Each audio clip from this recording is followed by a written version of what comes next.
Hi, everyone, and welcome to another edition of Yacht Crew Vlogs right here on Yachting International Radio. My name is Ria. I am your host, and today I'm pleased to welcome back Patrick Maflin. He is the Director of Marine Accounts and Mortgages for Yacht Crew. How are you, Patrick?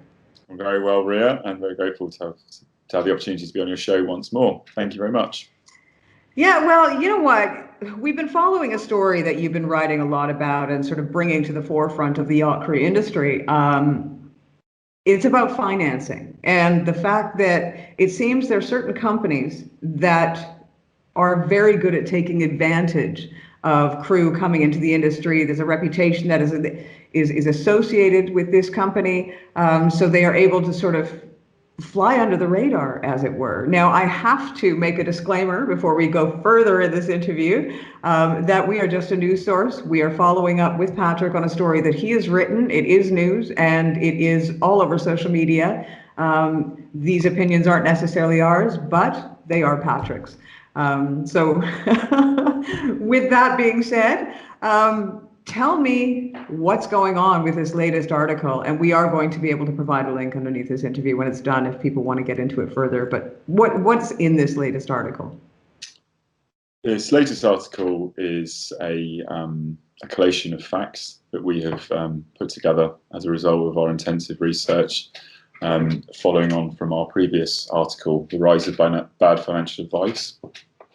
The response that we received from that first article was overwhelming, and subsequently took us a long time to produce the second article, because as every time we neared a completion, the article would be skewed in a different direction.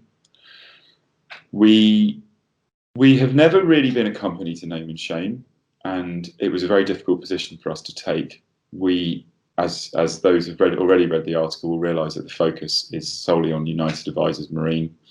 We did initially try to hold a neutral position, and we reached out to other financial advisory firms in the industry and also fielded complaints. But the bulk of complaints that we received were about United Advisors Marine, which I think was not necessarily our angle initially, because we didn't want it to be skewed and we wanted to try and hold a neutral position, be unbiased, but that position was very quickly rendered untenable.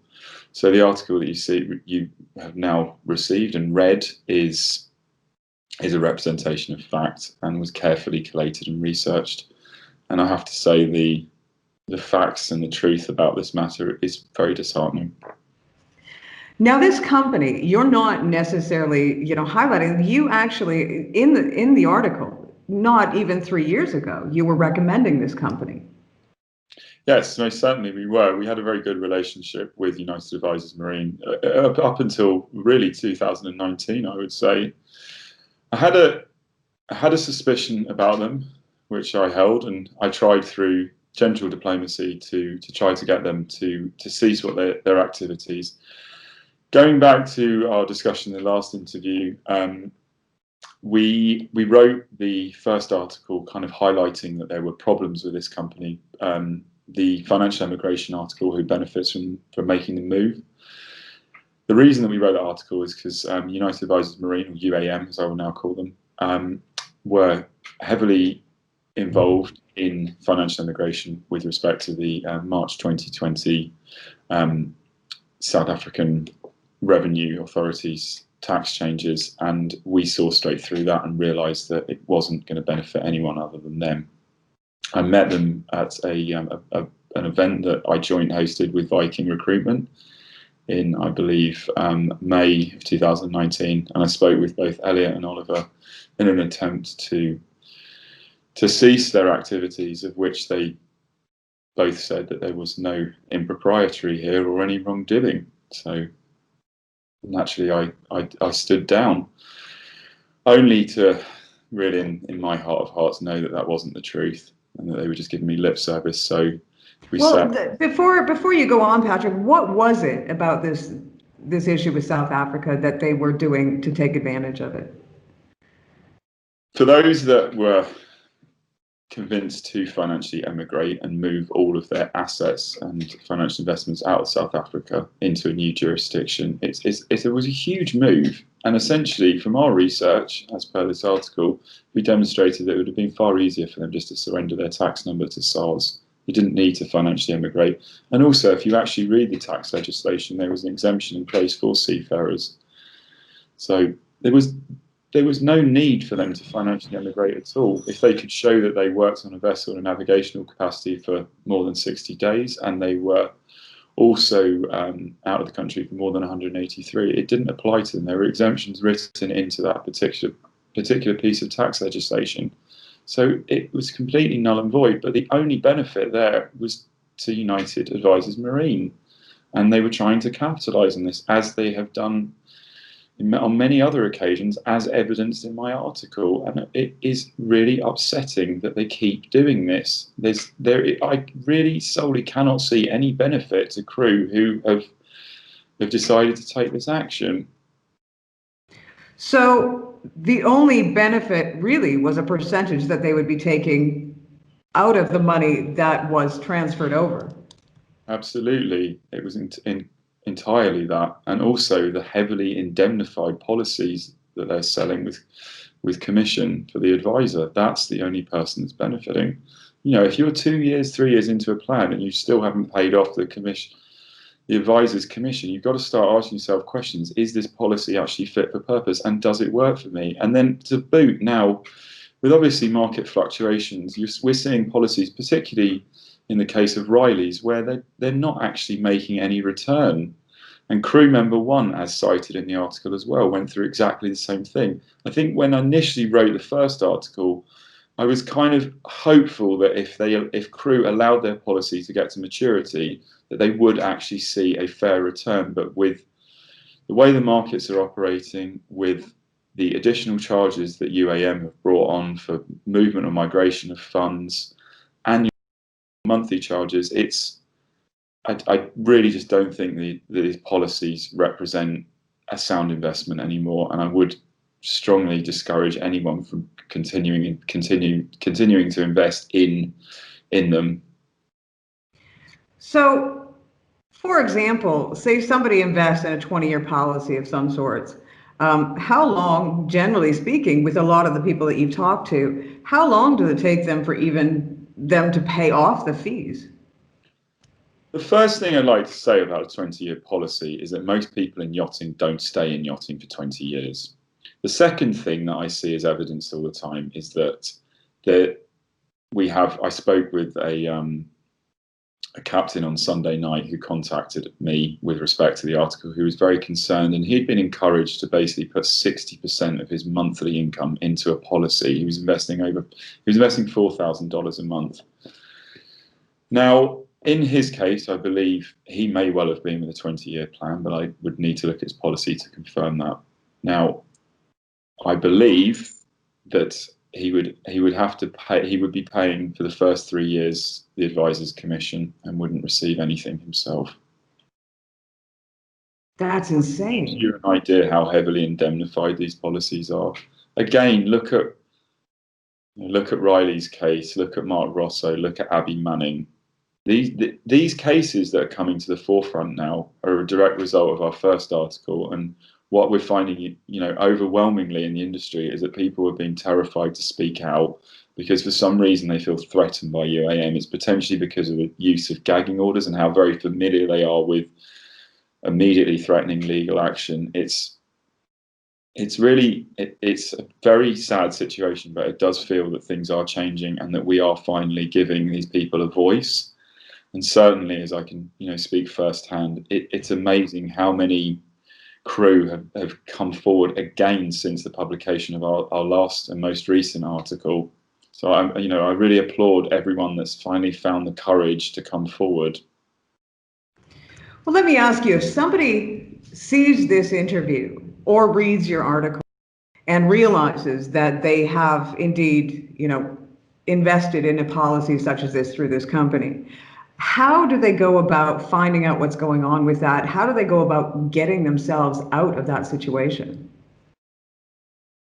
The thing that we struggle with at the moment, particularly UAM, is there should be a fact find conducted initially when they're signed up, when they're looking at taking on a policy. It'd be really nice to see the fact find, and then also to actually see the product illustration to see if the two match. We've We've not been able to prove this, and so, but there's been suggestion that the two don't match by clients.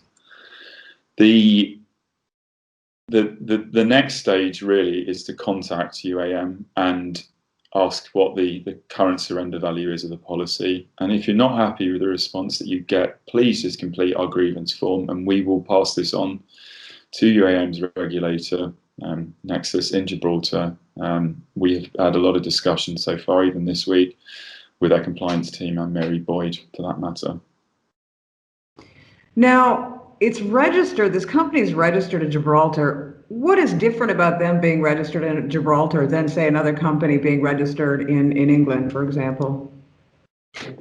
The reason that companies choose to register outside of the UK, or even Spain for that matter, is because in the context of Gibraltar, the Ombudsman any decision that the Ombudsman arrives at is non-legally binding. So essentially, your complaint really isn't going to get off the ground and go anywhere. With Luxembourg, for example, there was no Ombudsman where they were previously regulated, so all regulation was done internally. So if you do try and raise a dispute with a company such as UAM, you really already are on a very sticky wicket. It's going to be difficult for that complaint to actually go anywhere at all. I had a call with Nexus Global, who regulate UAM, and they were very nice and mild-mannered, but you could just see that there was really little they could do to affect any degree of change. We are naturally, obviously, sending complaints off to them. But that being said, is it still important that people come forward and file complaints? I'm still confident that if we can get enough complaints registered, it will highlight that there is a problem here.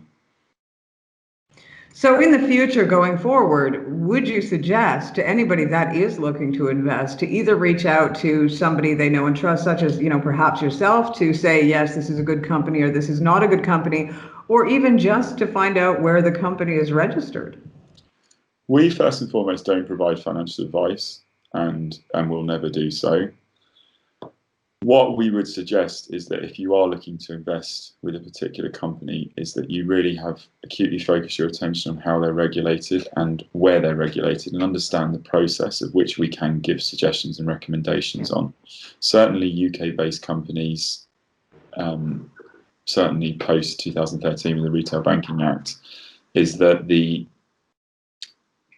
client is so much in a much securer position if a complaint is raised with an advisor, and then quickly, and if the results aren't satisfactory, you can elevate that to the Financial Ombudsman Service, regulated under the FCA, and it's a lot more likely that there will be a positive and fair outcome derived if there is a grievance there. So going forward, those that find that perhaps they may be in a sticky situation, in this article that you wrote, you have given them all sorts of ways and ideas in which to contact you or to go forward or to move in the right direction, correct? That is correct. We are your voice, essentially. And as cited already in this interview, what we are finding is that by giving that level of support is giving people the confidence who previously felt entirely powerless. I think a lot of people have dealt with Paul Evans and Oliver Mayher, and they felt that their complaints weren't going anywhere. But certainly by creating this awareness, getting more and more people to come forward, it's putting the spotlight on them and making them consider their position, and hopefully also start to treat their clients fairly. Because I think up until now, because they've had such a commanding and strong position, they have used that to their gain.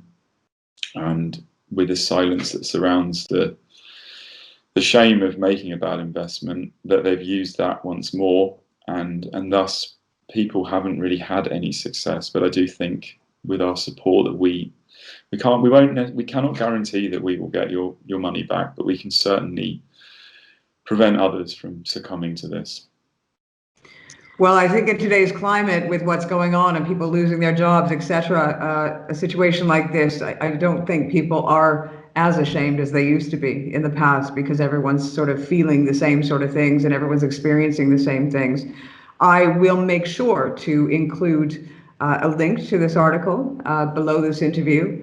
And I would encourage everybody that has done any investment, whether it be through the company mentioned or any other company, to definitely read this article. See if there's anything that you feel familiar with or think is familiar with. Check with your advisor, see if it's anything that sounds similar. And of course, contact Patrick if you think that there is an issue. And I also kindly ask that people hashtag avoid, avoid, avoid.